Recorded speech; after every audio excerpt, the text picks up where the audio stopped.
चलिए दोस्तों, आज हम स्टार्ट करेंगे अपना टॉपिक इलेक्ट्रोकेमिस्ट्री, जो हमारे Uttar Pradesh board exam, CUT exam या कई एग्जामों के नज़रिए से बहुत इंपॉर्टेंट है। क्लास 12th का टॉपिक है इलेक्ट्रोकेमिस्ट्री, जिसे हम वैद्युत रसायन कहते हैं। क्या कहते हैं दोस्तों? वैद्युत रसायन, ये हम एक नाम से जानते हैं, जहां पर इलेक्ट्रो शब्द का मतलब होता है वैद्युत और केमिस्ट्री शब्द का मतलब होता है रसायन। तो हम लोग क्या पढ़ेंगे? वैद्युत रसायन। वैद्युत रसायन है क्या? जनरली केमिस्ट्री का एक ऐसा ब्रांच है जो इलेक्ट्रिकल एनर्जी को केमिकल एनर्जी में और केमिकल एनर्जी को इलेक्ट्रिकल एनर्जी में कन्वर्ट करने के बारे में डील करता है। तब वैद्युत रसायन आपके रसायन विज्ञान की, भौतिक रसायन की एक ऐसी शाखा है जिसके अंतर्गत हम रासायनिक ऊर्जा को विद्युत ऊर्जा में और विद्युत ऊर्जा को रासायनिक ऊर्जा में परिवर्तित करने के बारे में सीखते हैं। यहां पर देखिए, केमिकल एनर्जी जिसे हम लोग क्या बोलते हैं? रासायनिक ऊर्जा।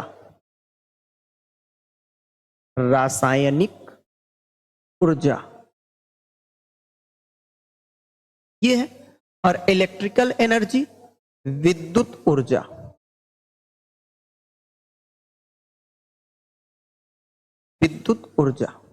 ये हमारा क्या है? विद्युत ऊर्जा।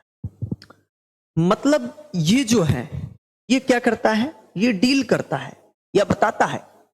इट डील्स, ये बात करता है। कौन भैया? इलेक्ट्रोकेमिस्ट्री जो है ये बात करता है किसके बारे में दोस्तों? इसके बारे में बात करता है केमिकल एनर्जी को इलेक्ट्रिकल एनर्जी में कन्वर्ट करने की। और क्या करता है? केमिकल एनर्जी को इलेक्ट्रिकल में और इलेक्ट्रिकल को किस में कन्वर्ट करता है? इलेक्ट्रिकल को कन्वर्ट करता है केमिकल में। दो बातें करता है ये। केमिकल एनर्जी को इलेक्ट्रिकल में कन्वर्ट करता है, ठीक बात समझ रहे हैं? रासायनिक ऊर्जा को विद्युत ऊर्जा में और विद्युत ऊर्जा को रासायनिक ऊर्जा में परिवर्तित करने की बात करता है। और जब ये बात करेगा कि रासायनिक ऊर्जा विद्युत ऊर्जा में जाए, तो इसके लिए कौन सी युक्ति की जरूरत होती है? ये प्रोसेस होता है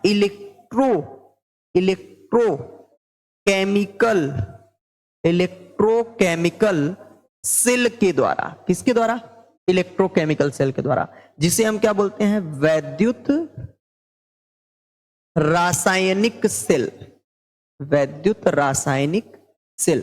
मतलब वैद्युत रासायनिक सेल के द्वारा हम रासायनिक ऊर्जा को किस में बदल सकते हैं? विद्युत ऊर्जा।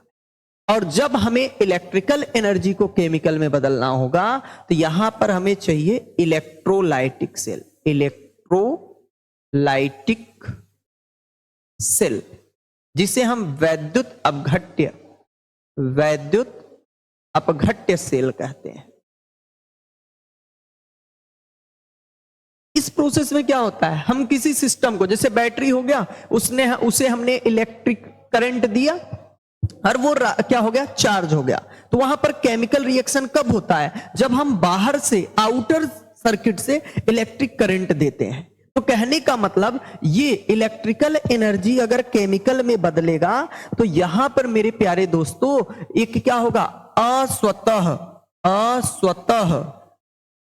प्रवर्तित प्रक्रम होता है। अस्वतः प्रवर्तित प्रक्रम मतलब, कहने का मतलब यह है कि अगर हमें विद्युत ऊर्जा को रासायनिक ऊर्जा में बदलना है, तो ये स्वयं से नहीं होगा।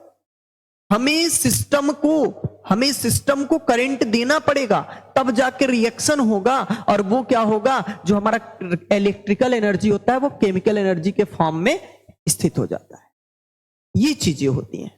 तो मतलब ये नॉन स्पॉन्टेनियस होता है। एक प्रकार से बोले तो नॉन स्पॉन्टेनियस,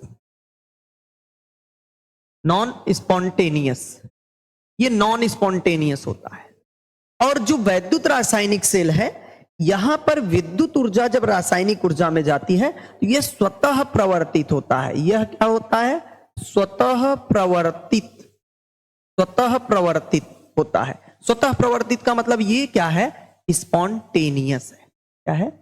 स्पॉन्टेनियस है, मतलब ये स्वतः ही हो जाता है। बात समझिए, इलेक्ट्रोकेमिस्ट्री, वैद्युत रसायन, रसायन विज्ञान की एक ऐसी शाखा है जो रासायनिक ऊर्जा को विद्युत ऊर्जा में और विद्युत ऊर्जा को रासायनिक ऊर्जा में परिवर्तित करने के बारे में बताता है। और हम रासायनिक ऊर्जा को विद्युत ऊर्जा में किसके द्वारा परिवर्तित कर सकते हैं? वैद्युत रासायनिक सेल के द्वारा। और विद्युत ऊर्जा को रासायनिक ऊर्जा में कैसे परिवर्तित कर सकते हैं हम? वैद्युत अपघट्य विधि के द्वारा या वैद्युत अपघट्य सेल के द्वारा। ये दोनों ही अभिक्रियाएं रेडॉक्स रिएक्शन होती हैं। कौन सी अभिक्रियाएं होती हैं? रेडॉक्स अभिक्रिया। कौन सी अभिक्रिया होता है भैया? रेडॉक्स अभिक्रिया। याद रखिएगा, यहां पे कौन सी अभिक्रियाएं होती हैं? रेडॉक्स अभिक्रियाएं होती हैं। कौन सी अभिक्रियाएं होती हैं दोस्तों? रेडॉक्स अभिक्रियाएं होती हैं। ये बात याद रखना। जैसे थोड़ा सा मैं एग्जाम्पल की बात कर लेता हूं। ये देखिए, मैंने एक बीकर लिया, इस बीकर में मैंने कॉपर सल्फेट का सॉल्यूशन ले लिया, कॉपर सल्फेट का सॉल्यूशन, और इसमें मैंने डाला जिंक का रॉड। जिंक का रॉड डाल दिया कॉपर सल्फेट के सॉल्यूशन। सॉल्यूशन मेरा किसका है? Copper sulphate. ठीक, ये हमारा रॉड किसका है? जिंक का। अच्छा, कॉपर सल्फेट का सॉल्यूशन कैसा होता है? नीले रंग का। कौन से रंग का होता है? नीले रंग का। लेकिन जैसे मैं जिंक का रॉड डालता हूं, कुछ टाइम बाद, सम टाइम आफ्टर में देखने को क्या मिलता है हमें? सम टाइम आफ्टर हमें यह देखने को मिलता है कि हमारा सॉल्यूशन कलरलेस हो गया। सॉल्यूशन कैसा हो गया? कलरलेस। और हमारा जो रॉड था वो कुछ ऐसे हो गया, मतलब इधर से टूट गया और यहां पर कुछ ब्राउन कलर का प्रेसिपिटेट इकट्ठा हो गया। ये नीले रंग का विलयन था। कौन से रंग का विलयन था? नीले रंग का। और ये विलयन हमारा क्या हो गया? रंगहीन देखने को मिला। कब रंगहीन हुआ? जब हमने जिंक का इसमें रॉड डाला। तो जब मैंने इसका अवलोकन किया तो हम लोगों ने ये देखा कि यहां से जिंक के आयन, जिंक 2 पॉजिटिव के आयन सॉल्यूशन में जाते हैं। तो प्रोसेस क्या होता है कि जो जिंक है ये बंदा करता क्या है? ये इलेक्ट्रॉन को त्याग देता है, जिंक 2 पॉजिटिव, और 2 इलेक्ट्रॉन को फ्लो करता है। यहां पर जिंक का क्या हो रहा है भाई? ऑक्सीडेशन। जिंक का क्या हो रहा है? ऑक्सीकरण। जिंक का क्या हो रहा है? ऑक्सीकरण। और कॉपर सल्फेट के साथ क्या हो रहा है? कॉपर सल्फेट यहां पे सॉल्यूशन में कॉपर 2 पॉजिटिव जो है ये 2 इलेक्ट्रॉन गेन कर रहा है और यहां पर कॉपर सॉलिड के फॉर्म में मिल रहा है, जो ये ब्राउन कलर का प्रेसिपिटेट। तो इसका क्या हो रहा है? अपचयन। इसका क्या हो रहा है? अपचयन। समझ में आया? अगर मैं ओवरऑल इसका रिएक्शन देखूं तो जब जिंक को हमने कॉपर सल्फेट के सॉल्यूशन में डाला तो यहां पे हो क्या गया? ये फॉर्म कर लिया जिंक सल्फेट और बन गया कॉपर। तो यहां पर जिंक का क्या हुआ? जिंक का यहां पर क्या हुआ? ऑक्सीकरण। और कॉपर का क्या हो गया? अपचयन। कॉपर का क्या हो गया? अपचयन। कॉपर का क्या हो गया? अपचयन। तो ऐसी अभिक्रियाएं जिनमें ऑक्सीकरण व अपचयन साथ साथ हो उसे हम क्या कहते हैं? रेडॉक्स अभिक्रिया। तो इसीलिए मैंने क्या बोला कि ये जो आपका प्रोसेस हो रहा है इसमें कौन सी अभिक्रिया हो रही है? रेडॉक्स। और जब इलेक्ट्रिकल एनर्जी केमिकल में जाती है तो आपके पास नॉन स्पॉन्टेनियस रेडॉक्स रिएक्शन होता है। और जब क्या होता है, केमिकल एनर्जी इलेक्ट्रिकल में जाती है तो आपके पास स्पॉन्टेनियस रेडॉक्स रिएक्शन होता है। समझ में आया?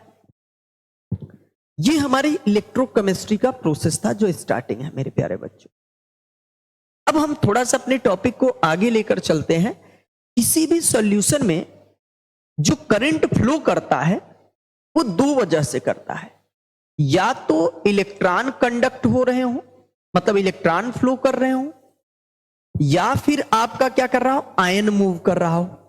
जब आयन मूव करेगा तो वो भी चार्ज कंडक्ट करेगा, इलेक्ट्रॉन फ्लो करेगा तो वो भी चार्ज कंडक्ट करेगा। मतलब कहीं पे भी अगर करंट फ्लो कर रहा है तो वहां पर इलेक्ट्रॉन या फिर कोई आयंस मूव कर रहे हैं जो चार्ज को कंडक्ट कर रहे हैं, तभी तो करंट फ्लो करता है, नहीं तो फ्लो करता नहीं। तो उसके लिए हमें यह जानना होगा कि भाई कंडक्टर्स कौन है, सुचालक हम किसे कहते हैं। थोड़ा सा बात करते हैं कंडक्टर्स के बारे में। हम सुचालक किसे कहते हैं भाई, सुचालक क्या है मेरे प्यारे बच्चों।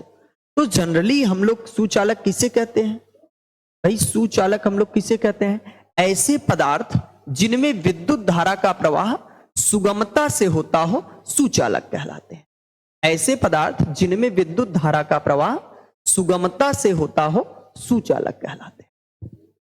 बात समझ में आ, मतलब जिसमें इजिली इलेक्ट्रिसिटी मतलब करंट को कंडक्ट करें, ऐसे मतलब कह सकते हो बॉडी या ऐसे सिस्टम या ऐसे सब्सटेंसेस जो इजिली करंट को कंडक्ट करते हों, उसी को हम क्या बोलते हैं, कंडक्टर। उसी को हम क्या बोलते हैं, कंडक्टर। जो इजिली करंट को कंडक्ट करें, मतलब ऐसे पदार्थ जिनमें विद्युत धारा का प्रवाह सुगमता से हो, इजिली करंट को कंडक्ट करें, वो क्या होते हैं, कंडक्टर। बात समझ में आ? कंडक्टर दो प्रकार के होते हैं। कंडक्टर हमारे पास दो प्रकार के होते हैं। एक हमारे पास होता है मेटेलिक कंडक्टर, एक हमारे पास होता है मेटेलिक कंडक्टर, मतलब जिसे हम लोग क्या बोलते हैं, धात्विक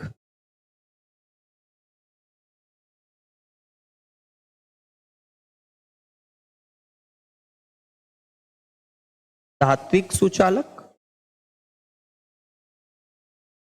और एक हमारे पास होता है इलेक्ट्रोलाइटिक कंडक्टर, इलेक्ट्रोलाइटिक कंडक्टर, एक इलेक्ट्रोलाइटिक कंडक्टर जिसे हम लोग क्या बोलते हैं, वैद्युत अपघट्य, वैद्युत अपघट्य सुचालक। ओके, ये दो प्रकार के कंडक्टर हमारे पास होते हैं, एक मेटेलिक कंडक्टर और एक हमारे पास क्या होते हैं भाई, एक हमारे पास क्या होते हैं, धात्विक सुचालक। मेटेलिक कंडक्टर होते क्या हैं, मेटेलिक कंडक्टर की बात करें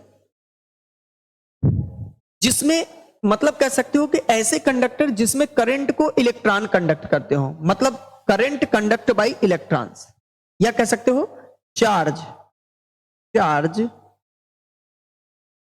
कंडक्ट बाय इलेक्ट्रॉन्स। मतलब जिसमें आप कह सकते हो जिसमें विद्युत धारा का प्रवाह इलेक्ट्रॉनों की सहायता से होता हो, इलेक्ट्रॉनों की सहायता से होता हो, ठीक है। चार्ज कंडक्ट बाय इलेक्ट्रॉन्स, मतलब जिसमें विद्युत धारा का प्रवाह इलेक्ट्रॉन की सहायता से होता। और वैद्युत अपघट्य क्या होते हैं, जिसमें बेटा क्या हो, charge conduct bye ions, conduct bye ions, मतलब जिसमें बेटा जिसमें भाई विद्युत धारा, जिसमें विद्युत धारा का प्रवाह आयनों के द्वारा होता हो, किसके द्वारा होता हो, आयनों के द्वारा होता हो। क्लियर। तो बेटा क्या है, मेटेलिक कंडक्टर क्या है, जिसमें चार्ज किसके द्वारा कंडक्ट होता हो, इलेक्ट्रॉन के द्वारा। और वैद्युत अपघट्य क्या है, जिसमें चार्ज किसके द्वारा कंडक्ट होता हो, आयन के द्वारा। समझ में आया बात। जैसे इसमें एग्जाम्पल अगर हम लोग कर लें, एग्जाम्पल अगर इसके लिए कर लें तो जैसे कॉपर हो गया, सिल्वर हो गया, गोल्ड हो गया, एल्यूमिनियम हो गया, ये सब क्या है, मेटेलिक कंडक्टर है। और अगर इसके लिए मैं बात करूं तो जैसे sodium chloride, copper sulphate, zinc sulphate, ये सब क्या हो गए, इन सब की अगर मैं बात करूं तो ये सब हमारे क्या हो गए भाई, कंडक्टर, मतलब ये सब क्या हो गए, इलेक्ट्रोलाइटिक कंडक्टर हो गए। समझ में आया, इलेक्ट्रोलाइटिक कंडक्टर। थोड़ा सा हम डिफरेंस देख लें, आ जाइए हम डिफरेंस देख लेते हैं।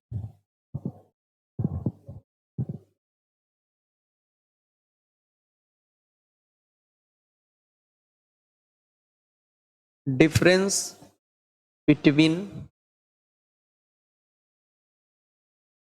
मेटेलिक एंड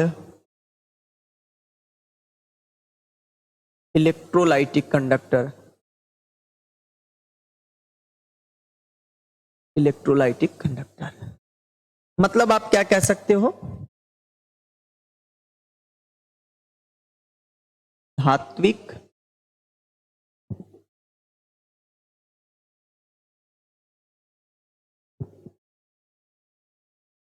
एवं वैद्युत अपघट्य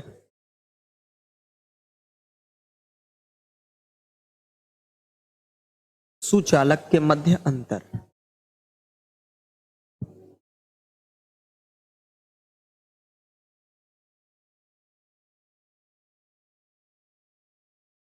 ठीक,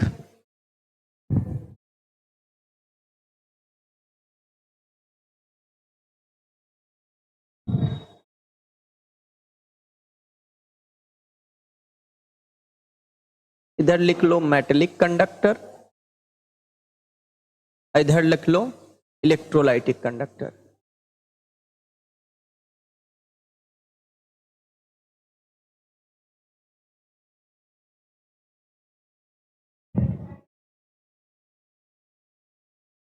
ठीक, मेटेलिक कंडक्टर और इलेक्ट्रोलाइटिक कंडक्टर मतलब धात्विक सुचालक, और आपके पास क्या हो गए, इलेक्ट्रोलाइटिक कंडक्टर, आपके पास क्या हो गया, वैद्युत सुचालक या वैद्युत अपघट्य सुचालक जो हो गए। इनके बीच में हम क्या डिफरेंस देखते हैं, जो मेटेलिक कंडक्टर होते हैं बच्चों, मेटेलिक कंडक्टर में चार्ज किसके द्वारा, इसमें धारा का प्रवाह, इसमें धारा का प्रवाह किसके द्वारा होता है, इलेक्ट्रॉनों के, धारा का प्रवाह इलेक्ट्रॉनों के द्वारा होता है। ओके, इसमें धारा का प्रवाह किसके द्वारा होता है, इलेक्ट्रॉनों के द्वारा, कंफर्म है। और इलेक्ट्रोलाइटिक कंडक्टर जो होते हैं, इसमें धारा का प्रवाह किसके द्वारा होता है, आयनों के द्वारा। इसमें धारा का प्रवाह आयनों के द्वारा होता है, आयनों के द्वारा होता है। क्लियर।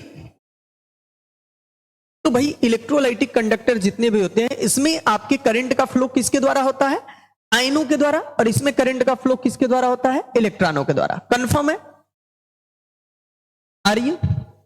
सेकेंड पॉइंट इसमें क्या बोलते हैं, मेटेलिक कंडक्टर में कोई मास चेंज नहीं होता है, कोई भी मास चेंज नहीं होगा, कोई भी मास चेंज नहीं होगा, मतलब इसमें द्रव्यमान परिवर्तन नहीं होता है।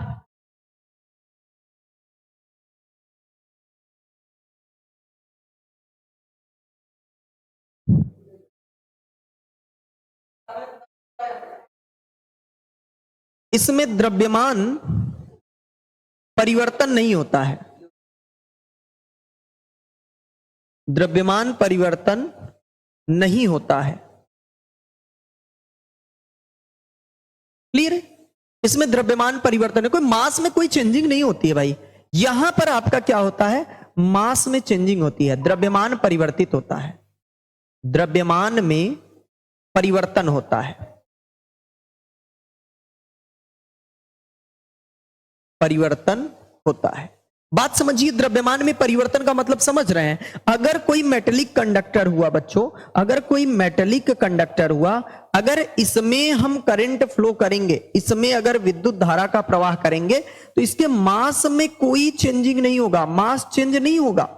लेकिन अगर हम एक इलेक्ट्रोड में अगर करंट फ्लो होता था, तो हमने अभी देखा जिंक का रॉड होता था, और उसके बाद जिंक का रॉड थोड़ा सा गल जाता था इस तरीके से, मतलब उसके द्रव्यमान में क्षति होती थी, मास क्या हो जाता था भैया, लूज करता था, या मास में चेंजिंग होती थी द्रव्यमान में। लेकिन मेटेलिक कंडक्टर के मास में कोई चेंजिंग नहीं होता है।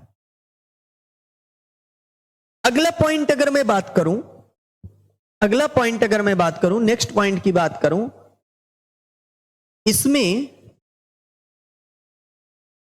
इसमें सिर्फ भौतिक परिवर्तन होता है, इसमें सिर्फ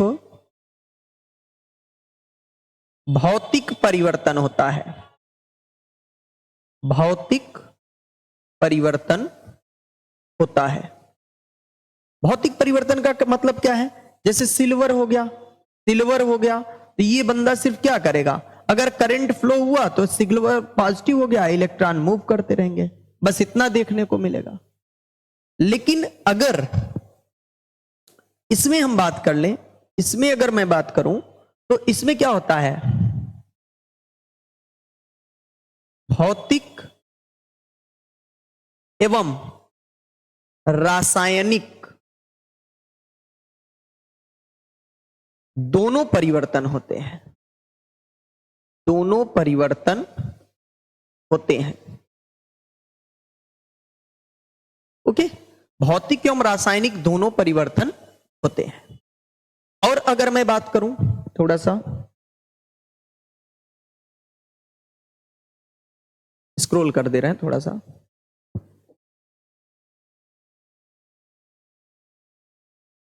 इसमें जो कंडक्टिंग पावर होता है बच्चों, करंट फ्लो करने का पावर, कंडक्टिंग पावर जो होता है, कंडक्टिंग पावर ये डायरेक्टली प्रोपोर्शनल होता है, सॉरी एंटी प्रोपोर्शनल होता है टेम्परेचर के, एंटी प्रोपोर्शनल होता है टेम्परेचर के।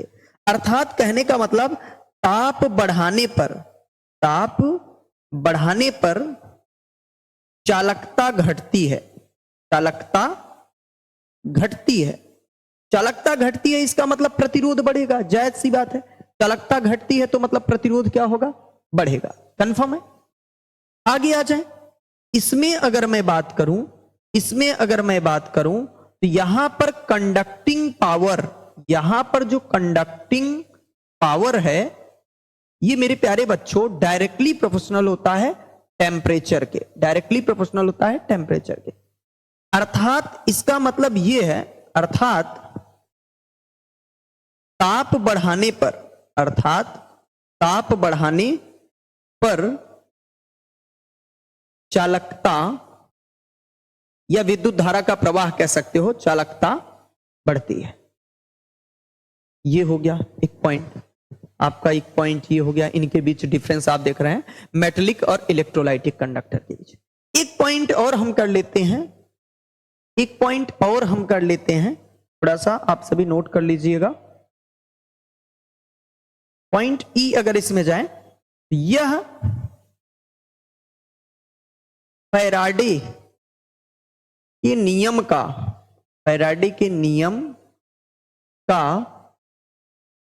पालन नहीं करता है, फैराडे के नियम का पालन नहीं करता है।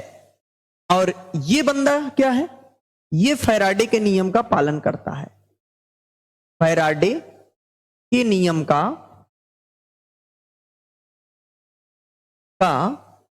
पालन करता है। ओके, यह फैराडे के नियम का पालन नहीं करता है और यह फैराडे के नियम का पालन करता है। अगर आप लिखना चाहें थोड़ा सा मैं और नीचे, ये आ गया मेटेलिक कंडक्टर, इलेक्ट्रोलाइटिक कंडक्टर, दोनों के बीच क्या डिफरेंस है आप सभी नोट कर सकते हैं, ओके चलिए, नोट हो गया। अब जनरली थोड़ा सा देख लें, इलेक्ट्रोलाइटिक कंडक्टर जो वैद्युत अपघट्य सुचालक होते हैं, ये कितने प्रकार के आ जाइए थोड़ा सा देखते हैं।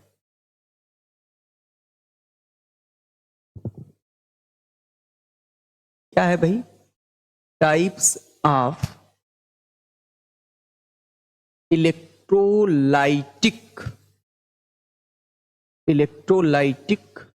कंडक्टर, ठीक, टाइप्स ऑफ इलेक्ट्रोलाइटिक कंडक्टर मतलब क्या है इसका भाई,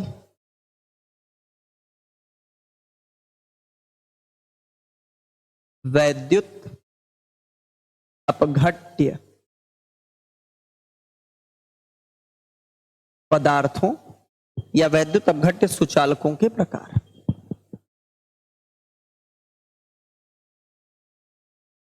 सुचालक के प्रकार। वैद्युत अपघट्य सुचालक के क्या है? प्रकार है। वैद्युत अपघट्य सुचालक जनरली दो प्रकार के होते हैं।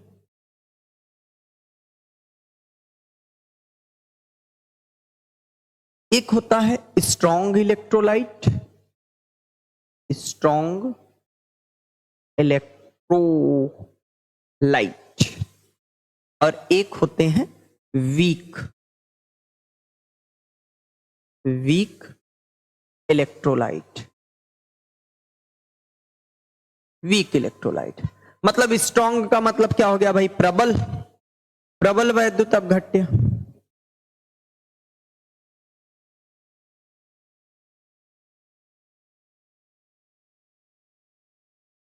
प्रबल वैद्युत अपघट्य। और इसका मतलब क्या हो गया? दुर्बल वैद्युत अपघट्य।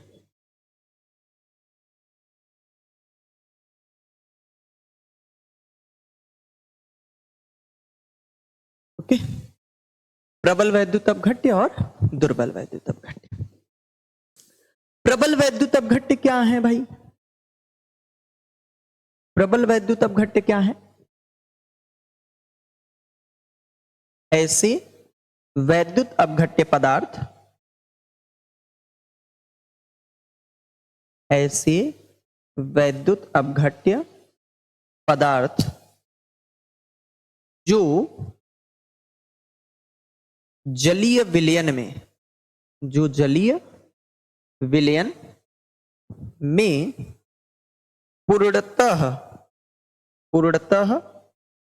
आयनित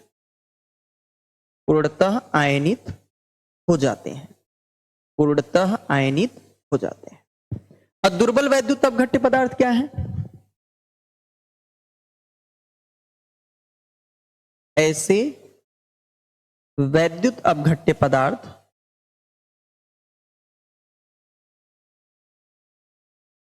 ऐसे वैद्युत अपघट्य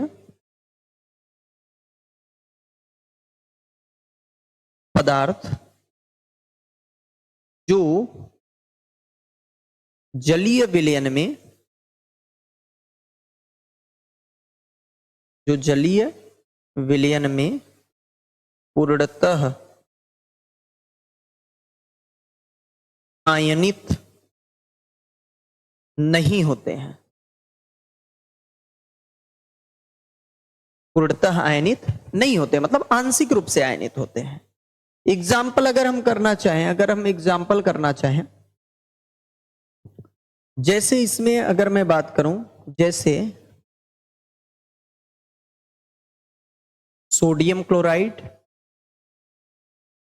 HCl, H2SO4, ठीक है, जिंक सल्फेट, अन्य बहुत सारे। इसमें अगर मैं चलूं, इसमें मैं अगर बात करूं एग्जाम्पल की, यहां पर आपके क्या हो गए? प्रबल अम्ल, सॉरी माफ कीजिएगा,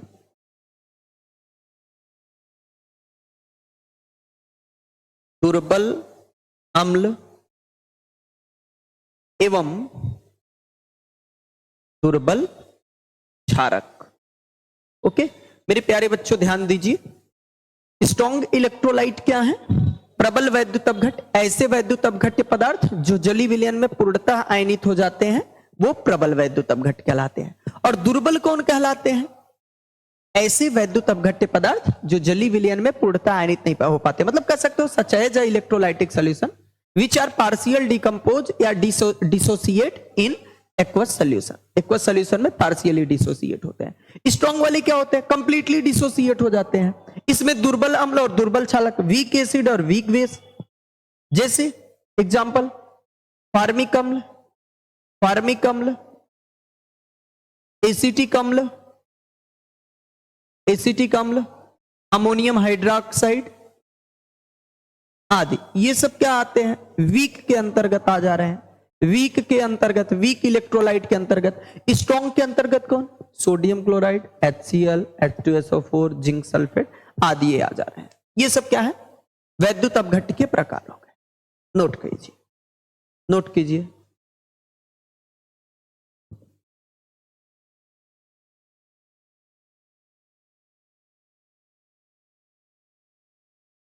क्लियर? चलिए,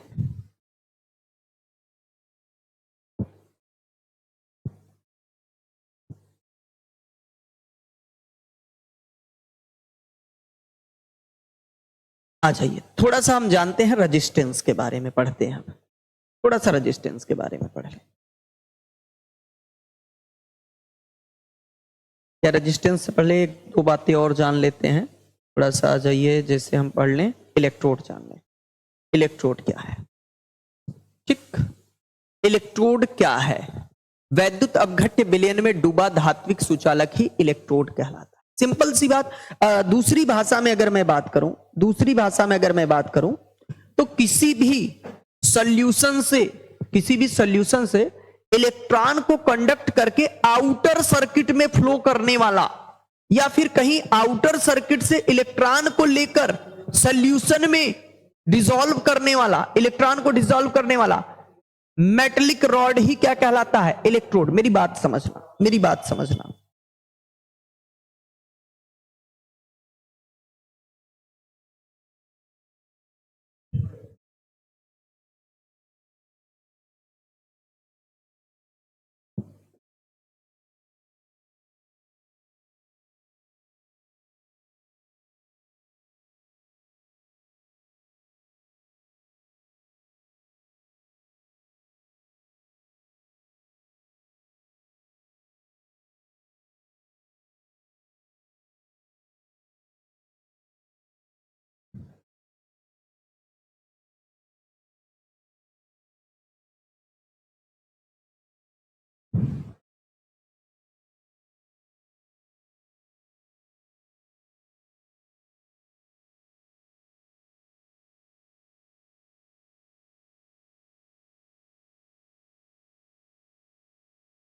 चलिए, मैंने एक सर्किट बना लिया। यहां से ये सर्किट, यहां से सर्किट, ये सर्किट बना पड़ा है। ठीक, अब यहां से बात थोड़ा सा समझना। ये मेरे पास सपोज दैट मान लो जिंक सल्फेट का मैंने सॉल्यूशन लिया है और इसमें मैंने डाला है जिंक का रॉड। जिंक का रॉड ये मैंने ले लिया कॉपर सल्फेट का सॉल्यूशन और यहां पे मैंने डाला कॉपर का रॉड। अब यहां होता क्या है? मैंने इलेक्ट्रोड की बात किया कि वैद्युत अपघट्य विलयन में डूबा धात्विक सुचालक ही इलेक्ट्रोड कहलाता है। मतलब किसी वैद्युत अपघट्य विलयन में जो धात्विक सुचालक डूबा होता है, इसी बंदे को हम क्या बोलते हैं? इसी बंदे को हम क्या बोलते हैं? इलेक्ट्रोड। क्या बोलते हैं? इलेक्ट्रोड। बात समझ में आया? इस वाले बंदे को हम क्या बोलते हैं? इसे भी बोलेंगे इलेक्ट्रोड। क्या बोलेंगे भाई? इलेक्ट्रोड। सर क्या बोल रहे हैं? इलेक्ट्रोड बोल रहे हैं। इलेक्ट्रोड का काम क्या होता है? इलेक्ट्रोड कहते किसे हैं? यहां से जिंक के आयन इस सॉल्यूशन में जाएंगे तो क्या होगा? जब जिंक में जाएंगे तो यहां से मेरे प्यारे बच्चों इलेक्ट्रॉन जो है, यहां से अगर मैं बात करूं तो ये इलेक्ट्रॉन, ये क्या है? इलेक्ट्रॉन है। ये इलेक्ट्रॉन मूव करेगा कहां? आउटर सर्किट में। और इस तरफ से इलेक्ट्रॉन क्या करेगा भाई? इस तरफ से इलेक्ट्रॉन एंट्री लेगा कहां? सॉल्यूशन में, सर्किट से। देखो इधर से इलेक्ट्रॉन कहां जा रहा है? बाहर की तरफ। इधर इलेक्ट्रॉन कहां रहा है? अंदर की तरफ। दूसरी भाषा में इलेक्ट्रोड का डिफिनेशन ये बोल सकते हैं कि ऐसे धात्विक क्षण, ऐसे धात्विक रॉड जो किसी सॉल्यूशन से इलेक्ट्रॉन को कंडक्ट करके लेकर बाहर सर्किट में भेजते हैं, बाहर सर्किट में भेजते हैं। दूसरी तरफ इलेक्ट्रोड ऐसे, मतलब कह सकते हो धात्विक क्षण जो बाहर सर्किट से इलेक्ट्रॉन लेकर कहां डालते हैं? सॉल्यूशन में। यहां क्या होता है? यहां कॉपर आयन कहां जाता है? रॉड पर। यहां पे क्या होता है भाई? कॉपर आयन जो है ये कहां पर जाता है? रॉड पर। क्यों जाता है? क्योंकि यहां पे इलेक्ट्रॉन मिल रहा है। बात समझ में आया? बात समझ में आया?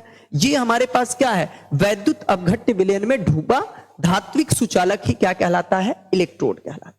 धात्विक सुचालक ही क्या कहलाता है? इलेक्ट्रोड।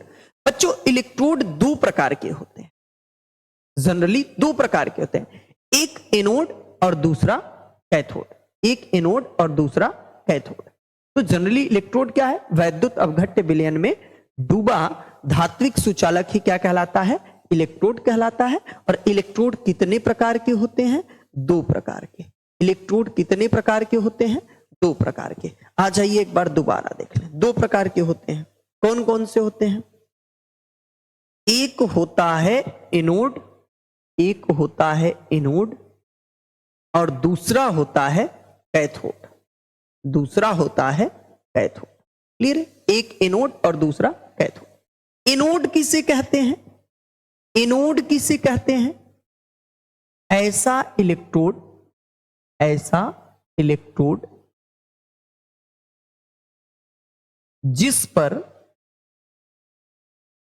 जिस पर ऑक्सीकरण होता है। क्या होता है भाई? ऑक्सीकरण होता है। जिस पर ऑक्सीकरण होता है उसे हम क्या कहते हैं? एनोड। और जिस पर अपचयन होता है, जिस पर क्या होता है? जिस पर अपचयन होता है, जिस पर अपचयन होता है वो क्या कहलाता है? उसे कैथोड कहते हैं। उसे क्या कहते हैं? कैथोड कहते हैं। कैथोड कहते हैं। जरा थोड़ा सा एक बार दोबारा हम देख लेते हैं। जैसे एक दोबारा देख लेते हैं।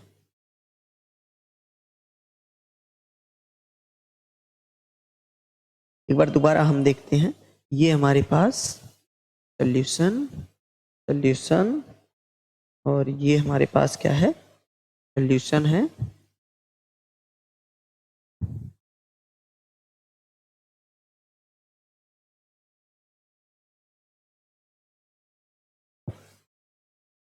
सॉल्यूशन में ये डूबे हुए क्या हैं? इलेक्ट्रोड हैं। सॉल्यूशन में ये डूबे हुए क्या हैं? इलेक्ट्रोड हैं। इन इलेक्ट्रोडों का ये सर्किट मैंने बनाया हुआ है, मैंने दिखाया था। यहां क्या होता है? यहां एक बार ध्यान से समझिएगा। यहां से जिंक 2 पॉजिटिव आयन जाता है और इलेक्ट्रॉन को ड्रॉप करता है। इलेक्ट्रॉन को क्या करता है? ड्रॉप करता है। इलेक्ट्रॉन को क्या करता है? ड्रॉप करता है। और दूसरे वाले सॉल्यूशन में यहां से कॉपर आयन कहां जाते हैं? रॉड पर। तो इस पर क्या हो रहा है? इस पर इसका इक्वेशन थोड़ा सा देखो।